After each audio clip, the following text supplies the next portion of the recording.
Drink it in, man. Touchdown, Detroit Lions! Cornbread!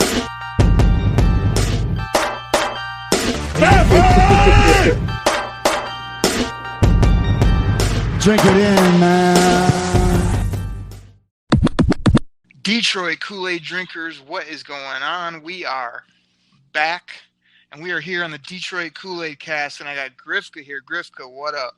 Oh, man, I'm just still basking in the glow of the big win on Sunday, yo. Hoping it carries over to Big D this weekend. Grifka, when I say Grifka, what up? You were supposed to say, I'm stoked. Remember, that's like one of your gimmicks. Grifka, what's going on, man? How are you? What up? Hey, I'm stoked. Yes. All right, well, today on the Kool-Aid cast, we got so much to talk about. Grifka, news, notes, roster moves, Lions talk. What the heck is going on out there? Let's see. A couple things I noticed, from this week. Just wanted to get your take on it because there was a couple things we had talked about earlier. I know the Lions made a trade earlier as opposed to cutting the guy. That offensive tackle, was it Corey Robinson? Because I know at one point we had talked about him being the backup, and then when it came to final cutdown day, they made a deal with the Panthers, and it was one of those things where, if the Panthers kept him for X amount of games, the Lions would get like a 7th-round draft pick. Well, I noticed earlier this week that after the Panthers made that trade with Buffalo, that they ended up cutting Robinson, so Lions don't get an extra draft pick. How do you feel about that? I feel like I thought before, Corey Robinson is terrible. I can't believe anybody traded for him. And 7th rounder, no 7th rounder, it doesn't make a difference. I'm just glad we've got Crosby as our swing tackle and a few other players now. Corey Robinson, good luck at the McDonald's because you were always garbage, and at least now we don't have to have you get our quarterback killed. That's what I think. Wow, it's pretty hard on Corey Robinson there, man. I mean, because he's terrible. Don't get me wrong. It would have been nice to have another 7th-round pick that we could have ended up cutting either, in the preseason or next year. But he's terrible. Next question. Okay. Another thing was, I know early in the preseason after the draft, you're pretty high on Donnell Pumphrey, and when the Eagles took him, and then the Lions ultimately signed him to the practice squad. I noticed earlier that the Lions actually cut him today in lieu of tight end Jerome Cunningham. That may have something to do with the knee injury, or the knee thing that Mike Roberts has right now. So your boy Donnell Pumphrey's back out on the street, man. I don't know, man. He obviously didn't pan out like what you were hoping.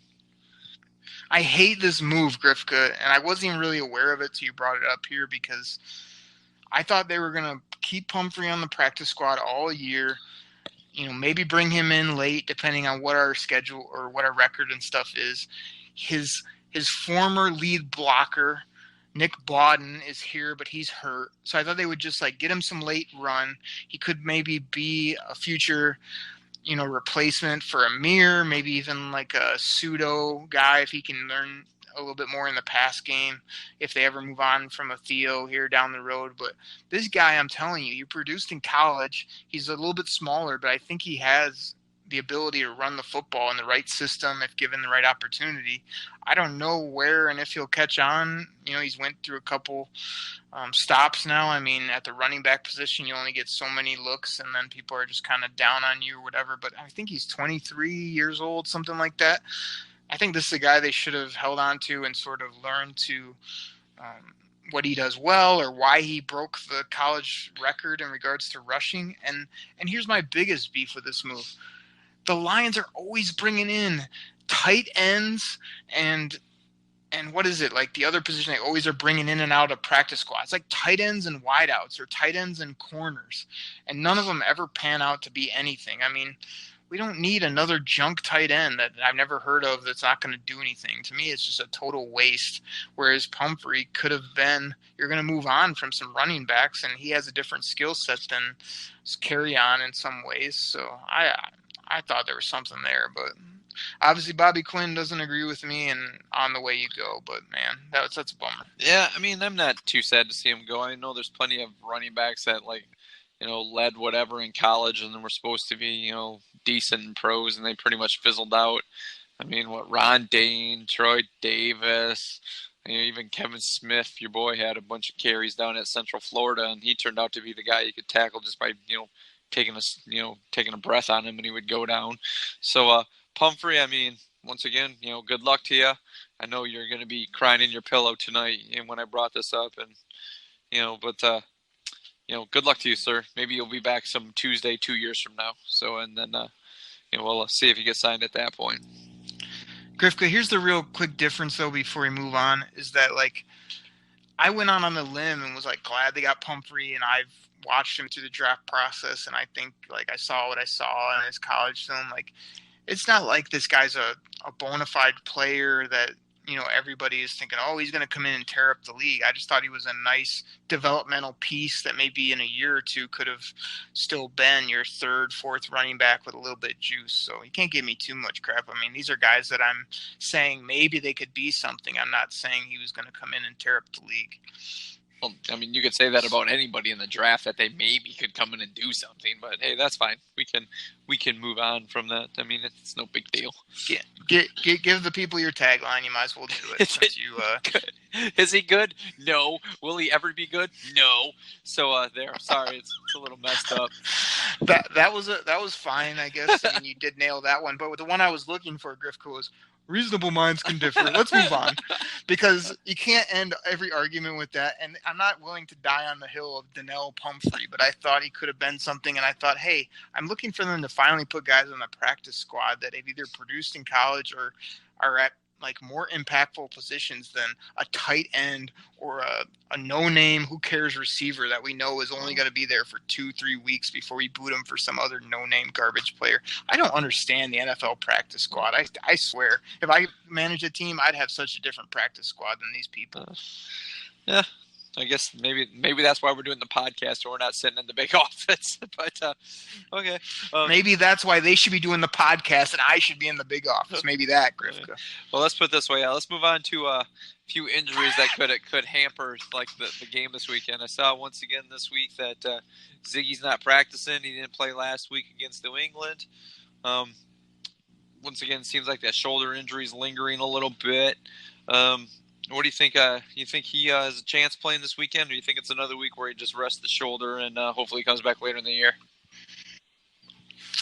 I don't know, Grifka. I mean, they don't ever give injury updates. I mean, we seemed to hurt it on like the third series of the first game, which, I mean, you couldn't have quit on him quicker. I hang in there with the guy. I see his talent. I remember talking to the Big Hughes back in the day, and he's been ready to move on from Ziggy for forever. And I'm like, hey, these big, athletic, powerful defensive ends do not grow on trees unless you have a replacement or unless you can, fill that in the draft. You don't want to just move on from them. So I really hope he can play. I just have no pulse for what this injury is, how long, if it's just nagging, if it's serious. But the sooner we get him back out on the field, the better it'll be for the team. I'll tell you that. Yeah, I think they need him, and I would agree with you. I mean, even Ziggy on the field, 80% is going to be better than any backup they put out there. And like I said, it's like shoulders, hamstrings, Achilles. It's just those injuries that just kind of linger, and they just never seem to get fully healthy until you're able to rest it for an extended period amount of time. But I think for this team to have any more success this year, they'll definitely need to see him out on the field, at least trying to apply some pressure on those quarterbacks. So I would agree with you on that. So okay, that's all I got for injuries. I mean, you know of anything else? Do you have any other news or notes that you'd like to touch on before we jump into talking about the Cowboys game on Sunday? I mean, I think injuries are always big. I think you're not going to get much. I mean, every press conference I've watched from Matt Pat, I mean, he doesn't talk about the injuries. So I can't get a good pulse on people. I mean, I was glad to see Slay back last week, but I'm always curious about these concussions. I hope that doesn't creep up anymore. So I think that's something to watch. I do want to hit on one side topic real quick, and that's Matt Pat, the way he starts his press conferences where he berates the media I absolutely love it. Every day when I watch his daily presser, he comes into the press conference, he looks at these idiot reporters, and he goes, "How's everybody doing?" And they go, "Okay." And he goes, "Yeah, great." Or he gives them some like sarcastic, annoyed response, like, "You guys have no energy, you have no good questions, you're already like bringing me down." It's hilarious to watch. And then, so the last couple pressers, Griffin, I'm watching it, and Matt Pat is talking. He's in the middle of an answer, and these buffoons in the media, the phone goes off with some annoying ringer, like their favorite tune off Spotify or something. And Matt Pat could not be more annoyed. He just looks at him like, that's absolutely Bush League, right? And they go, "Oh, I'm sorry." And they're trying to fiddle. When a person like is so stupid they don't remember to turn off their phone, and then when their phone goes off, like it's like they forgot how to turn it off, how to silence them, the ringer. It takes them like 3 minutes, so the thing's just going off. So that's my only side item, is Matt Pat just controlling the press conferences, making fun of the buffoon reporters that we have. I mean, some of them are good, but a lot of these guys, I mean, they have no energy. They're beaten down like Mike Grifka after one half of a football game where they're already quitting, and Matt Pat comes in every day with some energy and doesn't want to deal with it. So that's my news and notes. I love it. It's so funny. Yeah, I'd have to agree with you that his press conferences are so much more enjoyable to watch than, the old Jim Caldwell, "I got to check the tape," or, it's like, "Got to check the tape." But I don't know, man. I still do kind of miss the Rod Marinelli, the pick and the shovel, and all his analogies, even though those teams were terrible. I mean, just like his analogies is like he would just kind of go off on a tangent, and he was just like leading you down like a trail that would just stop in the middle of the forest, and you're like, huh? What? How did I get here? And then you're like, am I in the press conference? That was a Rod Marinelli press conference, and then all of a sudden you hear, "Couple more for Coach," and then people would be like, no, and then the doors would like open up like a movie theater, and like everybody get to leave. Then you're like, oh, okay. But you're right. The Matt Pat presser is definitely something that's great to watch. Hold on, I know we have to get to the Cowboys, but this actually goes with the Cowboys since good old Captain Rod is over on that other sideline. Remember the greatest thing ever, Grifka, was I think they had already fired Captain Rod, and he was fired by the team. And then like the day later, or maybe the same day, he came to the media and did literally a 20-minute sit down interview, and he was already fired. He was already not the coach. And that was one of the most absurd things I had ever seen. And he was still going through his normal spiels. I'm like, "Hey, idiot, you're fired. You didn't get the job done. You don't have to meet with the media anymore. Just go away." And, he's trying to be the stand-up guy, but I just remember that being so funny. It was like, man, this guy doesn't get it. But yeah, he was terrible. Jim Caldwell, if everybody out there listening, if you want to go to detkoolaid.com and click on the Jim Caldwell soundboard, I made a whole soundboard of all this just ridiculous things this guy said. Like every other word was things of that nature. Obviously, every other word, they'd ask him about the other team, and he'd come up with some replay response. And it wasn't because he was intelligent. It was because he didn't have anything better to say. So he'd come up with something like, "Well, every game's different," or, "Hey, we're not too worried about the other team. We just got to focus on us." It was like, oh, this guy has no brain in his head. So at least when Matt Patricia talks, I'm like, hey, this guy can break down football. He knows a lot. He still can give the media grief because, I mean, none of these questions are worth a dang. I mean, these people ask things they know they're not going to get answers to. I mean, I don't think it'd be that hard for me or you, Griff, to come up with 5 or 10 decent questions to ask Coach when when the new Bill Keenan said a couple more for Coach. We'd probably have 20 more for Coach. Yeah. And these guys can't. It's their job. They get paid, and they can't come up with a question. So anyway, I busted on the media and our old coaches enough. But yeah, he's a breath of fresh air, and I still like that he doesn't give away the whole farm. I mean, he still does keep things close to the vest, but he's smart enough to be able to talk about things halfway, like a human being and intelligently when he's asked certain questions. So I love it. It's must-see TV every day when it pops up on my phone. Yeah, that's I would agree. I totally agree with you on that. So let's do this, man.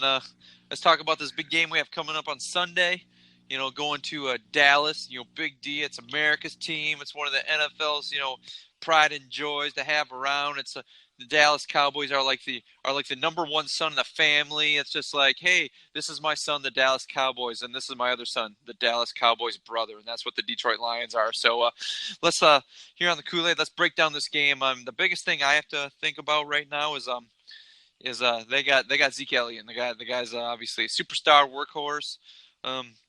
What do you think about this? You think they can shut this guy down like they did New England's running game, or you think Zeke has one of those games like San Francisco's running back, what Breda and Crowell did for the Jets? What are you thinking on this game?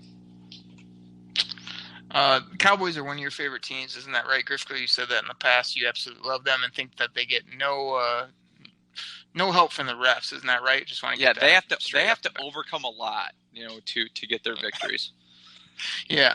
Well, like you said, with your question about Zeke, I mean, he is the key piece to this game. I've been so disappointed with Dak Prescott. I had kind of touted him. He's on one of my big fantasy teams. As it's a 32-team league, so you have to take a quarterback, and I kind of rolled money that Dak would be better without Dez past his prime and these new young gun receivers, and he's got a crazy running game in this O-line. But that whole team's just been a debacle. But Zeke has not got off yet, and he started to kind of get it rolling last game. So, I mean, I have to admit, I'm pretty nervous that they're not only going to feed him, I'd say a minimum 25. I'm thinking he probably gets 30 overall touches, if not more. And he's going to be hard to deal with, man. He's a big guy. He can really move, smooth in different ways, can catch the ball. I think not only is that the key, but it's going to be the biggest part of the game. And I think he's going to eat up the Lions, but I don't know that it's going to cause them to lose, but I think he's going to have a pretty big day. Yeah, I can see that as well. I know the Dallas offensive line is a little banged up, and it seems like even with the defenses that are playing against the Cowboys, they're trying to stack the box to make Dak beat him with his arm.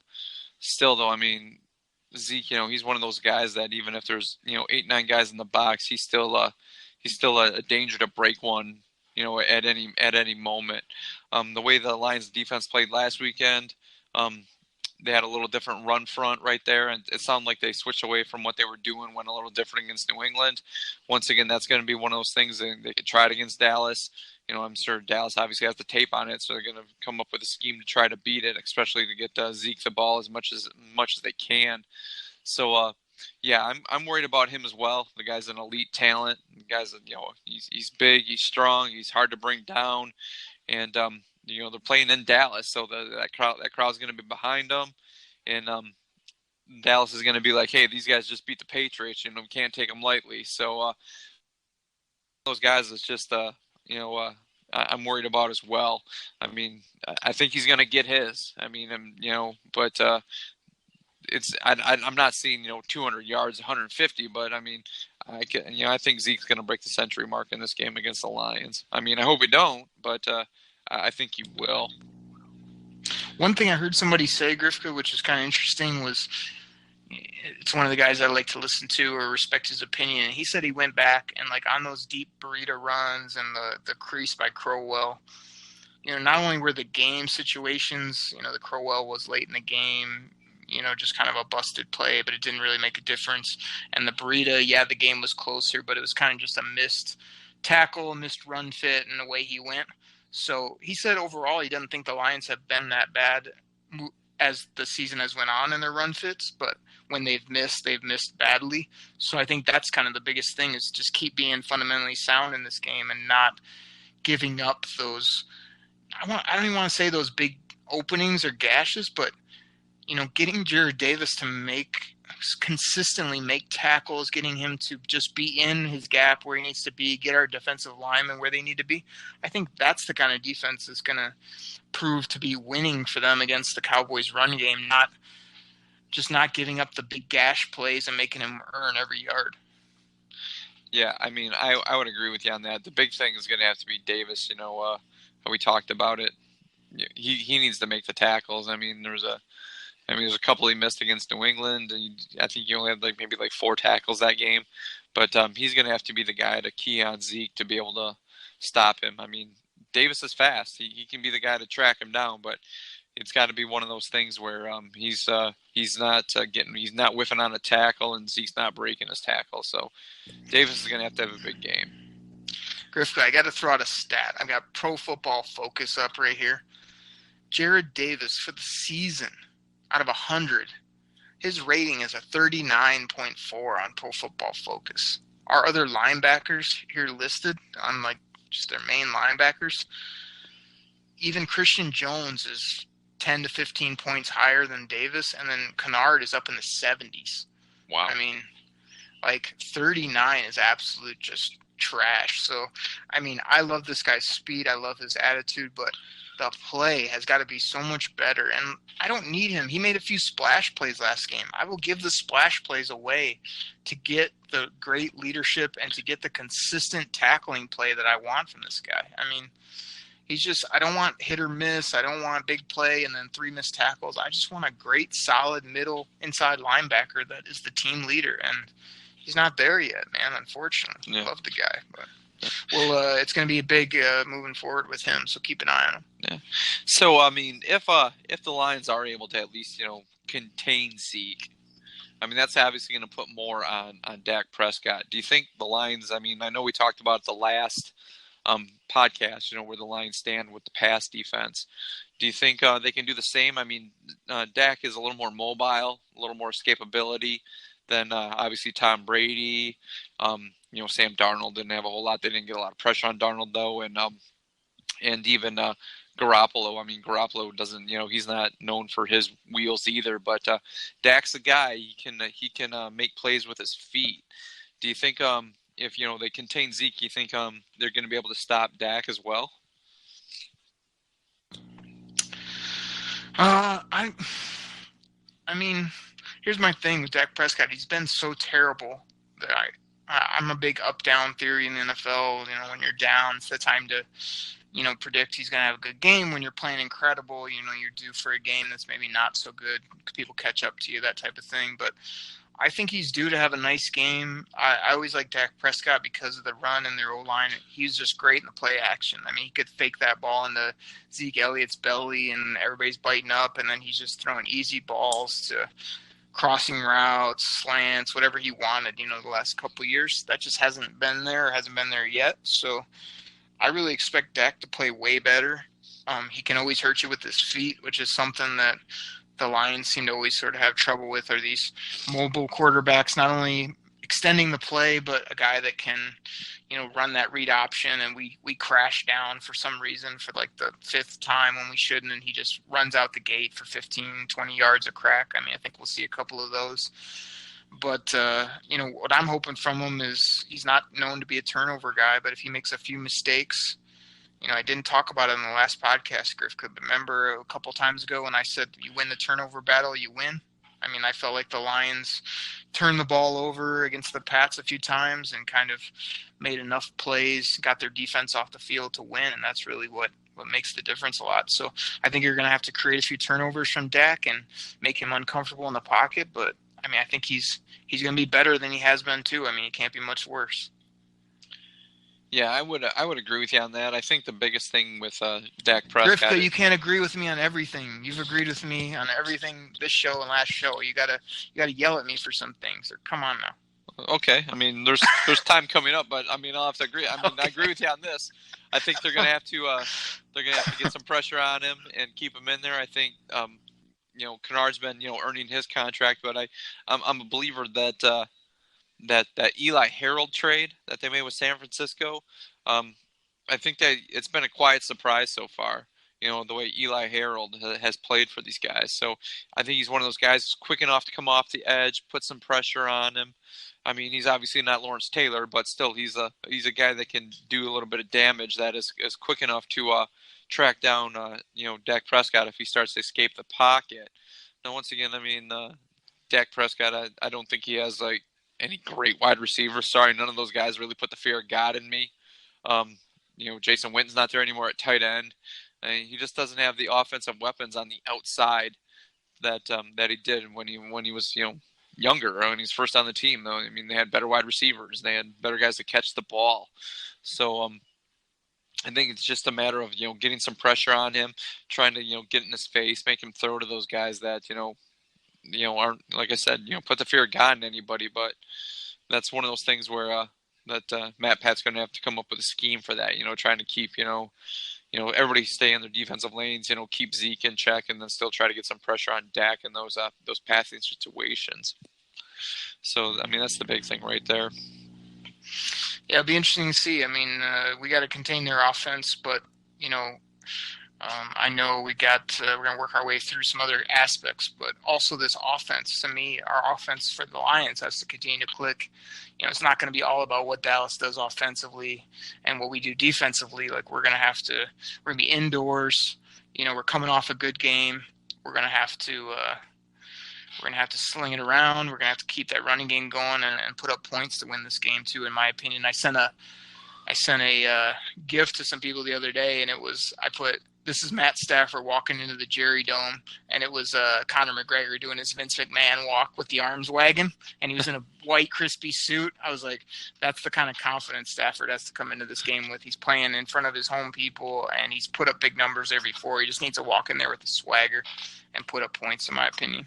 Yeah. Well, let's put it this way. I mean, it is Monday night, and the MLB baseball season will be over at that point because, Sunday's last game. You think Clayton Kershaw will be there?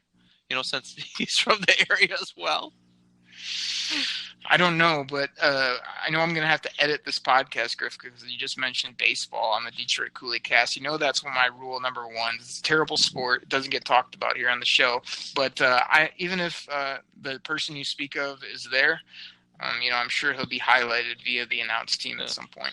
Okay, well, we'll get back to the game then. Like you were talking, how the offense needs to come through. The Cowboys got a pretty good run defense, actually. I think they're either like number 10 or 11, which isn't terrible, but I mean, it's not horrendous either. You think the Lions can carry over what they did, Sunday against the Patriots and, into Dallas, this Sunday? I mean, regards to the run defense, I love what the Cowboys have done drafting these stud linebackers. Like, I thought they took, what's the name? It's escaping me. The guy that was hurt at Notre Dame. What's his last name? Oh, Jalen Smith. Is that it? Yeah, I think so. Smith. So, like, I thought they took him way too early in that draft, but like he was one of my top players, and I felt like you could get him at a good value, which I was thinking he was going to be late third, early fourth type round. They took him high second, but to me, I mean, he's a dynamic player. Now he's healthy. He's out there doing some things. Lee can never stay on the field, and I think he's going to be out again. Sean Lee is going to be out again, which will really help the Lions. But, I like Van Der Esch. I want to say they have another guy there too that's solid in the middle. So I think if you can get a good linebacking core, sometimes that's just as good or better than, how like Mayhew everybody thinks you always got to get pass rush, but he was getting like interior rushers where sometimes I like to have two nasty outside backers and a guy in the middle and then some of these edge pressure guys. So I think the Cowboys have good stuff there. Taco seems to be improving, as a rush player, and DeMarcus Lawrence is just crazy rush guy. I mean, how is he off in the run game? Is DeMarcus Lawrence very good in the run game, Griff? I really don't know. Yeah, he's decent. I mean, he's known more for his pass rush ability, but he's not he's not a bad run defender. He sets the edge pretty well, but he's definitely. And they got some tackles. So. Yeah, they got some DTs and stuff that are pretty good. So, I mean, I think the Cowboys D gets overrated a little bit. The Cowboys? Yeah, that's what I thought too. yeah. I was teeing you up for that one, but no, I seriously do. Like, I've been hearing people go, "Oh, the Cowboys." I think it was, the name's gonna escape me. Will Kane. He's got this new show on ESPN, which I always laugh when he's been on First Take and him and Stephen A go at it. But I was listening to his own show, and I guess he's a big Cowboys honk. And he was like, "Oh, the Cowboys defense is going to be incredible." I think he predicted the Cowboys to like either go deep in the playoffs or make the Super Bowl. And everybody was laughing at him. He was like, "Oh, this defense." And I was like, "What defense? Like, haven't they drafted corners and safeties that haven't really panned out? They skipped, players like Jalen Reeves-Maybin. They haven't traded for Earl Thomas. I mean, other than their linebackers and a couple edge rushers, I don't really know what they have that scares me. So I think the Lions, again, will spread them out, throw it around. They'll be able to mix in some run game as long as they stay away from, some of these guys that are playmakers. But I don't know that we'll have too much trouble moving it and putting up points. Yeah, I think once again it's going to have to be the attitude with the offensive line. Just doing their job, creating those holes. Ragnow. I know we talked about him last podcast having a big game. TJ Lang. Him back and at least sort of pseudo healthy. He had a good game as well. Being able to open up those runs up the middle, not having to try to get to the outside, because I don't know if the Lions are going to be able to do that as well this week, because like you said, the Cowboys have some fast outside linebackers. So where they were able to get to the edge against the Patriots, I don't know if they're going to be able to do that against the Cowboys. So they might have to focus more, trying to, between the tackles, up the middle that way, especially if, Sean Lee's unable to play, because I think I read that recently as well, that it looks like he's doubtful for Sunday. And that's a big help. I'm not one of those guys, we talk about this before. It's just like, oh, we want to beat you guys at your best. I don't care who's out there as long as you get the W. I'm sorry one of your best players is hurt, but as long as we get the W, I don't care who we're taking on. So, yeah. Exactly. So, you rag on Ziggy Grifka, but Sean Lee is doubtful for life. He's like questionable when he gets out of bed. Even in the off season. This guy he's pretty productive, but he's never out there consistently. So, if he's out, he is a dynamic player, though. So I'm gonna be super happy if he's not playing, and that can make a big difference. I don't even know who they have back on their safeties anymore. I think they moved that one safety over to corner. So yeah. I think that, watch out for some deep balls, I hope. Well, with that being said, with deep balls, I know we had talked about, Kenny G last podcast. Do you think he can put another big week up, or you think this may be the week where defenses, start to kind of key on him, to, kind of shut him down and maybe leave, Golden Tate or Marvin Jones open? What do you think about that? I think it's another big game, big opportunity for him. Again, no one really scares me. I think that, it depends on who he gets matched up on. Like, if he's the third wideout out there, what are they going to do? Like, even as athletic as their linebackers are, they're not going to be able to hang with him. He's too fast, and he's even taller than, most of those guys. Vander Esch is tall, but he doesn't have the athleticism or the ability to cover, I don't think, to deal with Kenny. They put a slot corner in there. Don't the Cowboys, though, they do have a couple guys. Remember, I wanted a Wouzier in the draft. They have him still. They have our guy from Michigan out on the corners, and who's Jordan who's Lewis, that one guy from Michigan? Jordan Lewis, yep. And then they have the one guy that broke all the combine records, did all the freaky jumps and running. Gosh, I'm doing terrible with names today for some reason. I can't remember. Again, I don't have my Cowboys program guide out, but their other guy is kind of a freaky athlete, but he's not known to be a lockdown type of guy. So I don't think any of those corners, are going to, or them as a group, will be able to deal with the way we move Kenny around, the way that we – they're going to have to be on the other two top guys, and he's going to get good matchups again. That's the main reason I touted him this year. Like, I was touting him, and everybody's kind of like, he hasn't really done anything, or, he didn't go to big school. And the main reason I touted him is because he was going to get matched up against corner. He's going to be in the slot where nobody can deal with him. And then the red zone, which we haven't even seen yet, nobody can cover him there. You could just throw it up. You can run all types of routes to him. So his situation and his skill set, I just think, fits up perfectly for what this team has, that other teams they don't have the personnel to deal with a third guy like him that's tall, big, athletic, and can kind of go inside, outside all day. Yeah, that's such a breath of fresh air. Like, haven't you loved seeing 19 making all these plays rather than 85 making his 5-yard catch to the outside where he hurdles a man and gets 4.5 yards? It's been great. Yeah, I think with him being, coming into his own, like we talked about the breakout, it just opens up more area for Golden Tate and, gives Marvin Jones more of a one-on-one to make plays. So, it's so nice. It's like, okay, we got this third guy out here that, can catch passes as well, who's a threat, not just another body out there on the outside. So, him hopefully continues with this play, even with, him getting a lot of tape, that defenses are going to be able to maybe scheme to try to stop him a little more. But it just has to open up, spots for the other guys. Tate, Marvin Jones, Theo Riddick coming, opening up even running lanes for Blunt and Johnson. So, it's like you said, it's a breath of fresh air to have like that third guy out there that we know can make plays as well. It's like when you're throwing the ball, you're not like, no, why? Okay, caught it.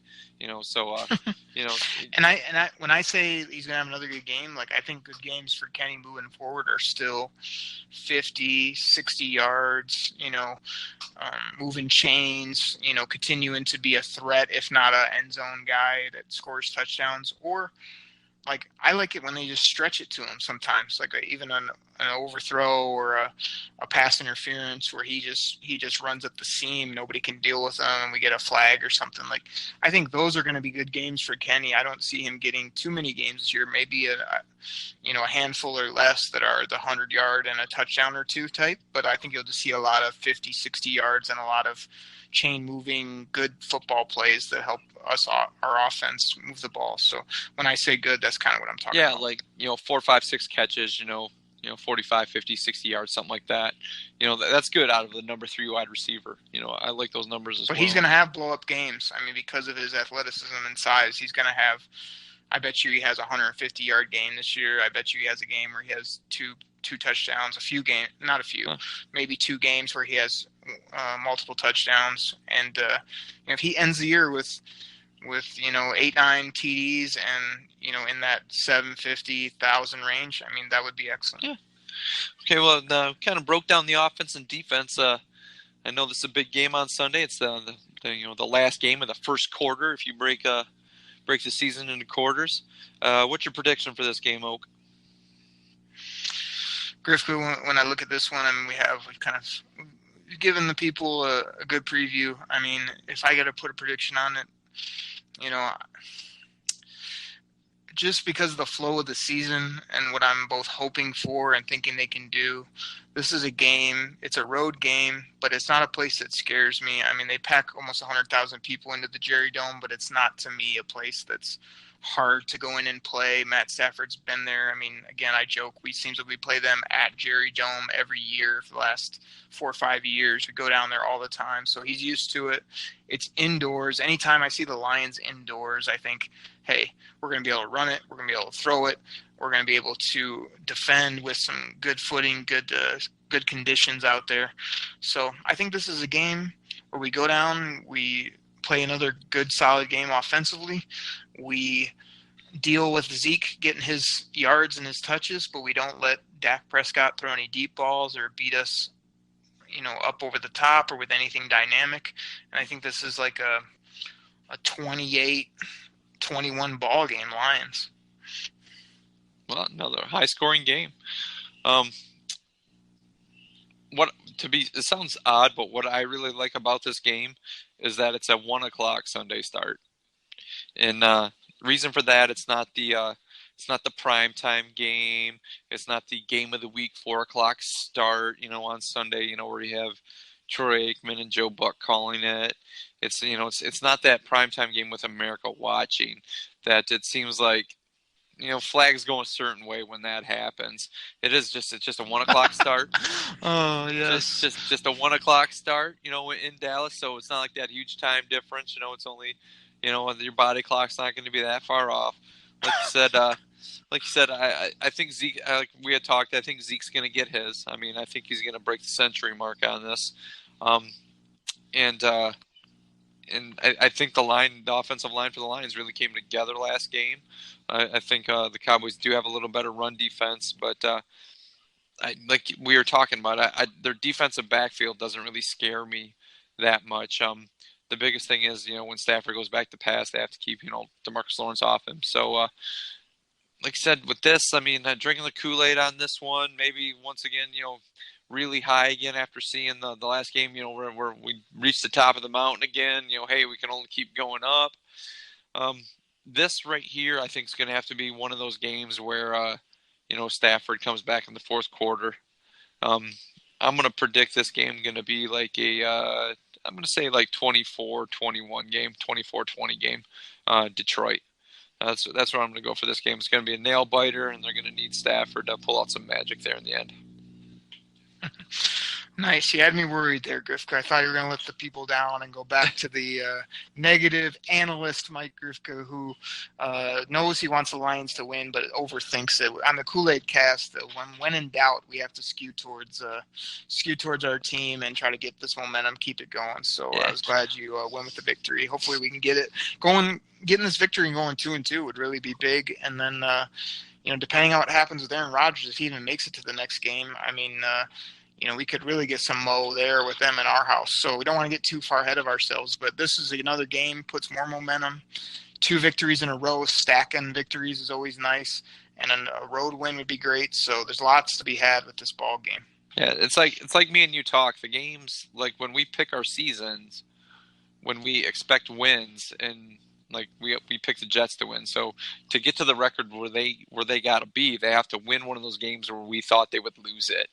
And to be honest with you, that New England game was one of those games where we thought they'd lose it, and they got the W. So this, they have to do that at some point to make up for those W's somewhere. So this could be one of those games where I know we were kind of talking about it, and we were hemming and hawing, going back and forth, and I think we ultimately picked them to win it when we were doing our season. So this has to be, they have to come up with a big W on this. So. Yep, drink it in, Grifka, drink it in. Yeah, so let's touch base on a couple other things while we're here. Well, we're talking about Dallas. I know, I believe you saw this. I know I have. What do you think about Jerry Jones? He thinks the game would be safer, actually, if they went to an 18-game regular season and dropped the preseason down to 2 games as opposed to 4. What do you think about that? I love this, Grifka.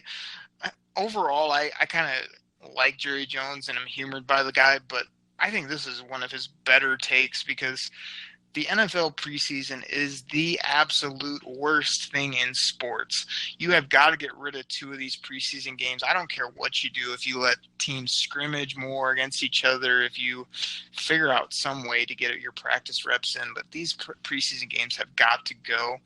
Adding 2 more games is billions of dollars in regards to TV money, in regards to popularity of the NFL, all types of things. And yeah, we'll give the players a big chunk if they're willing to do 18, but I don't think if you gave them a huge chunk of money and you restructured a few things so that it was pretty much the same workload, but it was just 2 more meaningful games, I think it's a great idea. I thought it's a great idea for years. I don't know why it won't take off other than health and safety, and the players don't want to do it unless they get a whole boatload of money, which, like you say, if your job asks you to take on, a ton more tasks, a lot of time the answer is sure, no problem. Just compensate me for it. Right. And I think that's all the players are saying is, compensate us properly.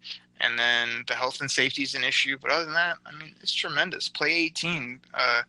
Don't play more than that and water it down. But, yeah, 18 is a great number. And, I'd love to see maybe I was going to say more teams in the playoffs too, but they've added a few a while. So I think we're good there. But more football, the better. More meaningful football, the better. And get rid of this BS 4 games where nobody plays. It's a total waste of time except for player evaluation. But you can do that other ways. Yeah, I think the preseason's a waste also. I know like we talked about how we always get hyped to watch the preseason games, then we start watching them and we realize, yeah, this is why preseason games suck. If they were to go to an 18 18-game regular season, I think one thing they would have to definitely do is they would have to increase the roster sizes, more so than just, guys on practice squad. And once again, that leads to, having to, like you said, pay more money. And we all know, if you know anything about wealthy people, they didn't get rich by writing a lot of checks. So that's one of those things. In theory, it's nice to say that, but it's going to be one of those things where we'll play 18 games if you pay us X amount more dollars, and then they got, I think the owners would just push back on it. Like I said, I think you would need that. I think you would definitely need larger rosters, even though you'd probably still be playing the same handful of guys. Your starters are going to be out there most of the time because you can only rotate so many certain positions. But let me break in for a second. So, sure. What is your take on why? So a college roster, is like 90 some. I want to say, and the NFL is half of that basically. Like, I know they're different setups, but why the heck can't we have, 65, even like 70 players? I mean, the NFL is so crazy with injuries.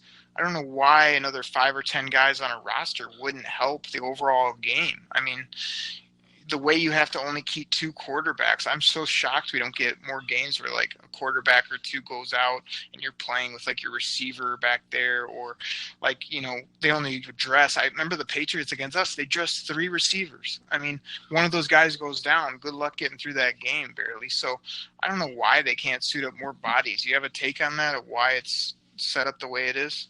Money. That's pretty much it. Money. And they just don't want to pay more people to be on the active roster. Yeah, I mean, they don't pay the guys now for the preseason games. I mean, those guys work during the preseason. They don't get paid. So that's the big thing. I mean, I know you don't remember. I barely remember. When there were 6 preseason games. I know we've all probably seen the movie.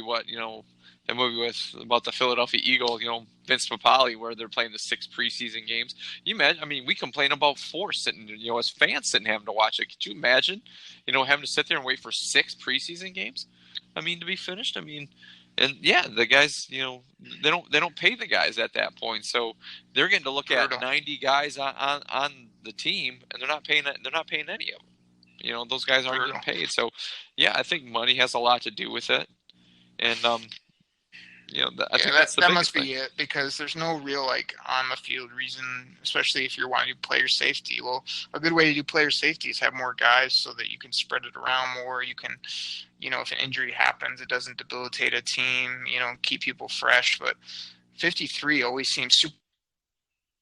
11 on 11, you're already almost halfway through your roster, and you got to have more than 1 or 2 backups at a lot of positions. So anyway, like I say, I don't want to belabor the point, but, I always thought the rosters could be a bit bigger than they are, but you're right. It all comes down to, hey, another 5 roster spots is X amount of $1 million, when you total it all out, which, again, the NFL, it shouldn't matter. They're printing money, but it is what it is. Yeah.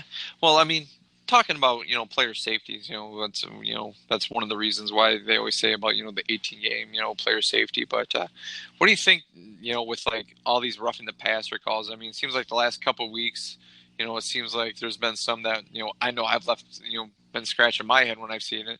And don't get me wrong, I think Clay Matthews has gotten away with a lot lately. In the past however many years he's played, he plays for the Packers, and the Packers can do no wrong. But some of those roughing the passer calls that he's got, it was just like, come on, man. I've got hit worse than that playing backyard football with my buddies, and I've stood up. But I mean, you think maybe they're starting to protect these quarterbacks just a little bit too much? Yeah, it's funny you bring that up, because I was going to preface my answer when I knew you were heading with this question about how my absolute hatred for Fabio over there in Green Bay, and just he's been such a clown his whole career, and now he's getting these calls and he just doesn't understand it. But as much as I dislike Clay Matthews over there in Green Bay, like, these calls are absolutely out of hand in regards to protecting the quarterback, in regards to not landing on them. I mean, are you kidding me? Like, I do not want the NFL to turn on to Elite 11 where we're out there with flags and no offensive linemen, no hitting. I mean, there has to be a physicality in football. And, like, every time I saw him, all he's doing is hitting the guy in the chest, excuse me, and letting his, like, momentum go to the ground as it normally would. I mean, there's just things you can't do. It's laughable every time these flags come out. I mean, when they help the Lions, I'll probably love it. When they don't, I'm going to blow a gasket here on the podcast when it ends up costing us a game at some point during this year if they keep up what they're doing with these flags. But, I mean, it's just crazy. The only thing I don't like is, what was it? It wasn't the Lions game. Oh, it was the game last night, Monday Night Football. It's 2 nights ago now. I swear that Monday Night Crew had to talk about the quarterback hit, driving him to the ground rule. I counted at least 5 or 7 times that they not only brought up the topic, but Jason Witten just kept talking about it. They were showing plays. They would talk, time in the game would go by, and then they'd talk about it again. I mean, okay, we get it. Like, it's a bad rule. It's being officiated bad, but there's not too much you can do about it. I know, like, Patricia and people always like, hey, You got to coach it better, and you got to learn to adapt. I mean, that's probably the mantra, adapt or perish, right? But I mean, it's not good. It needs to be fixed. The NFL needs to have physicality. It's going to lose fans, and it's just going to become a joke of a league. But hey, the quarterbacks are the most important position, the most highly paid. So I could see why you protect them, but there's got to be a line in the sand or a point that you just say, hey, you're going to get hit, you're going to get knocked down, you got to deal with it. And yeah. That's if you what don't got to do with this rule. Yeah, if you don't want to get hit, go play wide receiver. I mean, Yeah. you want to do something else, go play offensive line, go play whatever. But, I mean, I don't think Clay Matthews has nobody but to blame but his own quarterback. I mean, that guy Aaron Rodgers cries about, getting breathed on. He gets cried about getting looked at. I mean, it's just, he's been whining about getting hit too much. Like you said, premier position, premier team. It's one of those darling teams of the NFL. They're going to listen to him. So, Aaron Rodgers, you got nobody to blame but yourself. Sorry, go cry about somebody else. So. Yep, I agree with that, man. Hopefully he'll clean it up. But man, we've been lucky; it has not bitten the Lions yet. Knock on wood somewhere, because it's going to creep up one of these games, and we're going to have to really deal with it then. But so far we've been clean, and it's only hurt all the other teams, especially Green Bay and whatnot. So keep that up. Yeah. So I agree with you on that. So let's move on here. A couple of again. Yeah. Sorry. No, I agree with you. I mean, but when it creeps up, it's going to creep up against Green Bay, and it's going to be, like Dallas, it's going to be, what is it? It's going to be, somebody like, I don't know, Kennard's going to accidentally, hit Aaron Rodgers in the shoulder, and he'll drop to the ground like he just got shot, and the flag will come in, and then he'll throw some Hail Mary because nobody thought they were going to throw a Hail Mary on the next play, and they'll put Zeke off 15 yards down the field to guard the out pattern or something like that. Remember that was Jim Caldwell was expecting that back and forth kind of thing. Yeah. Well, one of the worst coaching, not only decisions, but worst explanations. Yeah, but I was expecting that back and forth kind of thing. What? I would have just fired him right there. They should have. You just said just check the tape. I have to check the tape. Oh boy, let's move on to happier topics than that, because that was a brutal one. Yeah, so no doubt. Yeah, so here's some happier topics right here. I know earlier, we always kind of give our fans a little bit of insight to how we feel about certain subjects. Just some quick hitters here or there, give you a couple options, and which one you like better and why. So got a few of these here for you, Derek. Just wondering how you feel about a couple things. Once again, I'll give you a couple options. You pick which one you like, and then just a brief synopsis of why you like that particular one. So let's start with this one. Start with this one. Which one do you prefer? Do you prefer the Thursday night football or watching Monday night football? Well, before I answer, Grifka, I want to say I already like these questions because they are still somewhat mostly football related on this one. Because, again, the people don't want to hear about our takes on our lives or how our day went. But the football and some fun here or there is great. So Thursday or Monday, I mean, back in the day when I was younger, Grifka, it was always give me the Monday night football. I remember I used to, when I was really young, I had a set of chores on the fridge that I could do. And for every chore I did, I got X amount of time that I could stay up later. And that was always to watch Monday night football way back in the day. So, that was always my game. I'd probably still lean that way. As much as I just cracked on the Monday Night Crew, I kind of do like their new unique setup. It's outside the box with the guy on the booger on the platform and some different things they're doing. So Monday Night Football for me. Yeah, I would agree with you on that. And I still, even Monday, I think of football. I think about the old music. Dun, dun, dun, dun. I love that, man. It still gets me up. That's Monday Night Football to me right there. Same thing. And they brought it back, which was big. Remember, it was gone for forever, and they brought back the kind of music and they remixed it, which is great. Yeah. So it's still it seemed like Thursday night. Football to me, yeah, it's nice to have, but I don't know. Pro football to me is not until Sunday, Monday. So maybe that's just me. Remember it as a kid. So, Thursday on a Fox though, and that could be kind of cool because they've never been on a Fox big network. So I'm looking forward to that coming up this week. So next question: what would you rather watch? Would you rather watch a highly offensive game or a highly defensive game?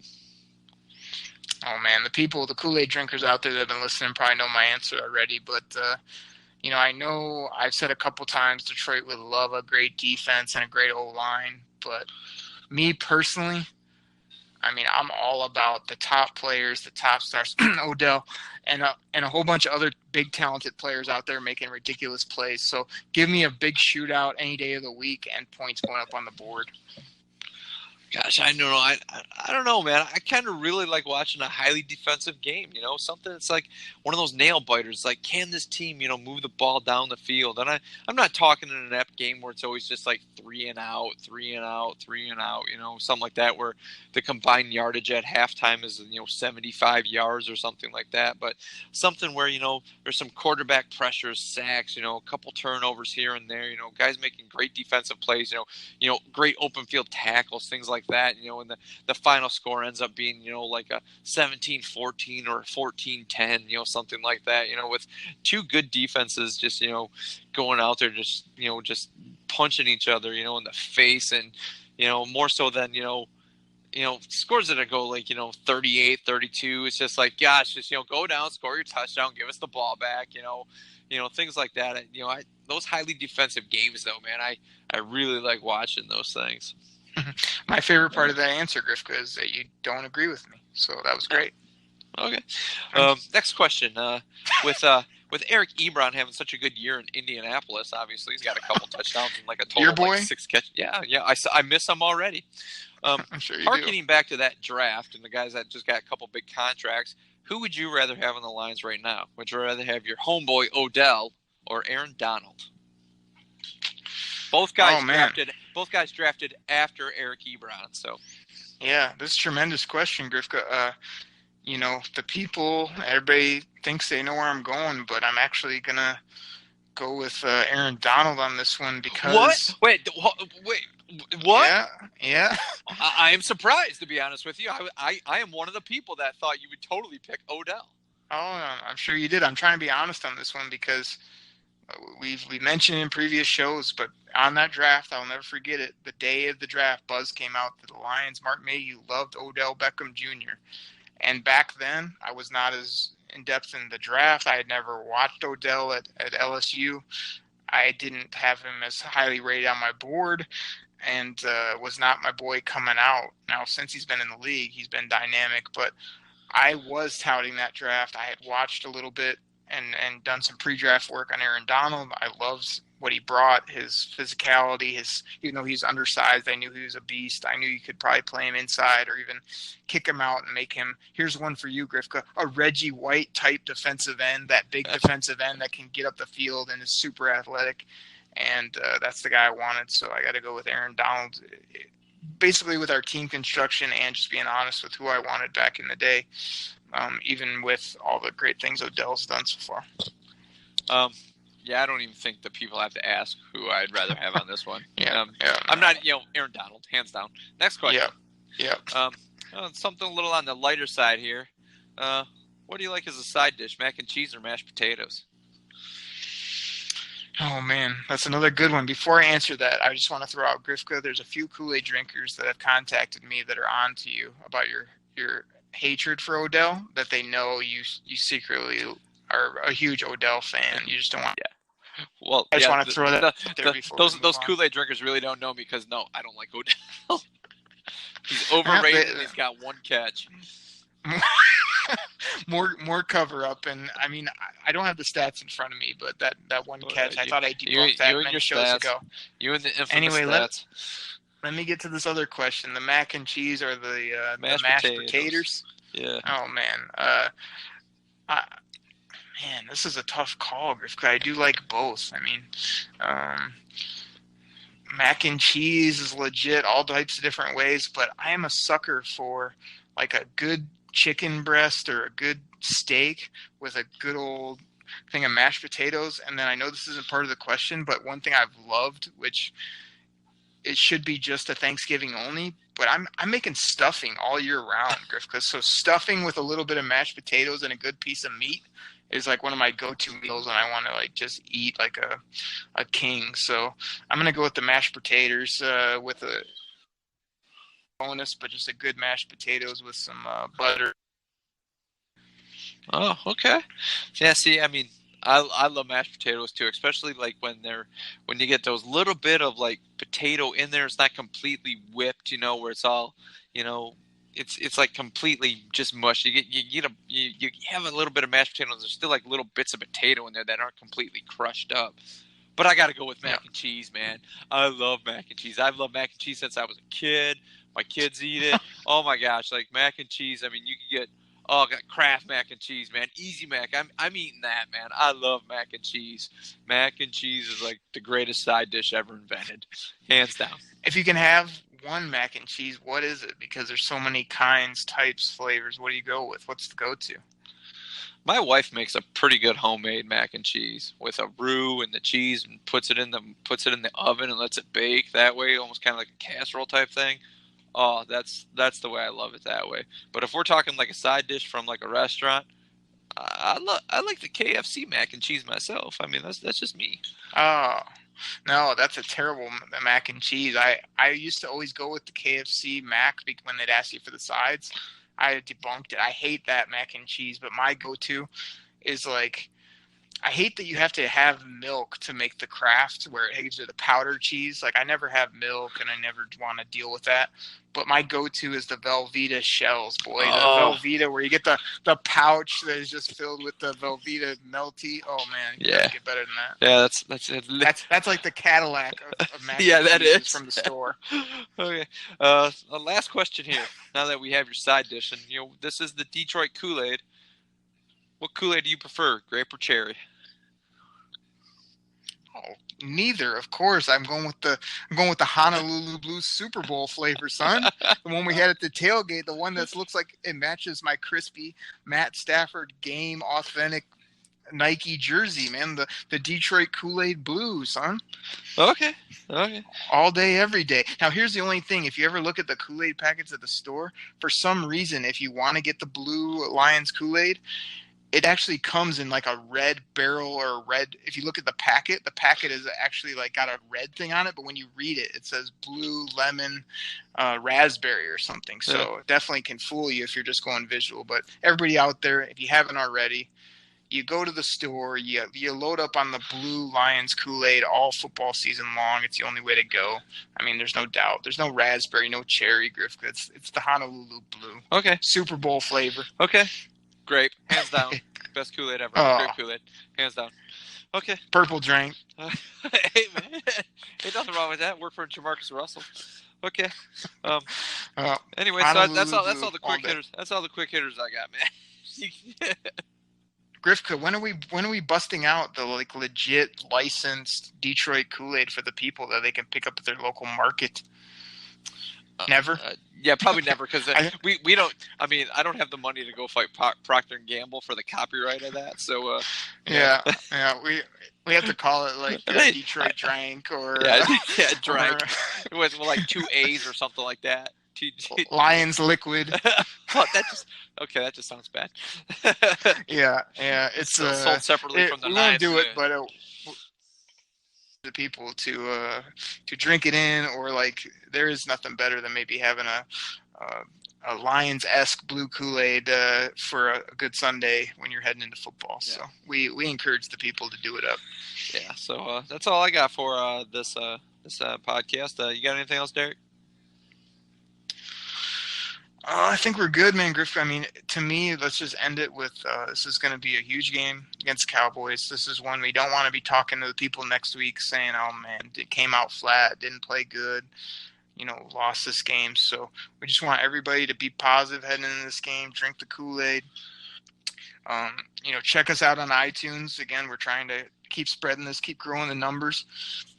So I just encourage everybody to do that. And, yeah, it's going to be another great game. I'm so glad it's 1 o'clock, too. Like, 1 o'clock Sunday is when the Lions should play.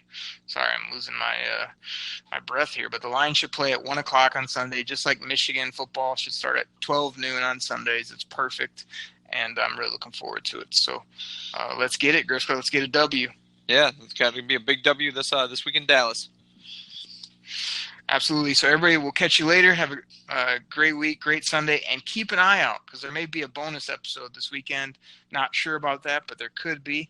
So keep a lookout on your favorite podcast app, and drink it in. Detroit Kool-Aid. We're out. Everybody have a great week. Take care. This Sunday, I'm going to give you what you crave, what everybody here craves. Drink it in, man.